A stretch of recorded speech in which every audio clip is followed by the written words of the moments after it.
Tempat jatuh lagi dikenang, ini kan bulan tempat bermain dan membesar. Rumah lama tempat kita membesar memang penuh dengan kenangan manis dan nostalgia tersendiri. Memang rindu waktu tersebut, namun apabila tidak lagi dihuni, sebaiknya dimanfaatkan untuk perkara lain yang lebih baik. Terbaru, pelawak dan penyampai radio Nabil Ahmad menyimpan hasrat untuk menjadikan rumah lama milik keluarganya yang terletak di Mambau Negeri Sembilan sebagai madrasah, iaitu tempat pengajian untuk mendalami agama Islam. Kata Nabil, usaha itu sedikit sebanyak dapat memberikan ganjaran pahala berterusan buat ibunya, iaitu Rohaiza Abdul Latif. Nabil berkongsi perkara tersebut ketika pulang ke kampung halamannya sempena sambutan Hari Raya Aidiladha baru-baru ini. Rumah kampung Nabil terletak berhadapan dengan masjid. Rumah papan berkeluasan sederhana, mempunyai 4 buah bilik, ruang tamu, ruang makan dan ruang laman yang luas. Nabil berkongsi keadaan dan suasana sekeliling rumah sekaligus mengimbau kenangan lama membesar di rumah tersebut bersama keluarga tersayang. Impian dan doakan semoga niat baik Nabil untuk menjadikan rumah lamanya di kampung sebagai madrasah dapat dilaksanakan kelak. Dulu best. Sejuk rumah ni, malam sejuk sangat. Sejuk kan?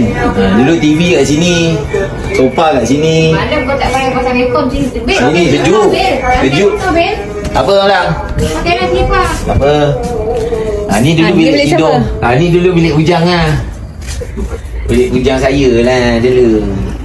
So barang-barang ni Ni semua tak ada lah. Ni semua ada. Ini memang remain. Ni nampak stiker ni Volcom. Ya Allah. Dulu bilik ni colour biru. Ni katil kan katil you? Kan. Ni kan. Ni dah banyak barang-barang lain dah ni. Tapi besar. Besar? Ni bilik budak perempuan. Alung, Aisyah. Oh, view best. Nampak jalan. Besar tak? Okey lah. Alhamdulillah. Ni dulu boleh budak-budak lelaki. Okey. Ramai semua. Ni dulu meja makan semua kat sini lah. Ni Okey, yang ni I sempat datang. Ni sempat datang kan? I sempat datang. Dapat tengok kan? Dapat. Bilik arwah abah.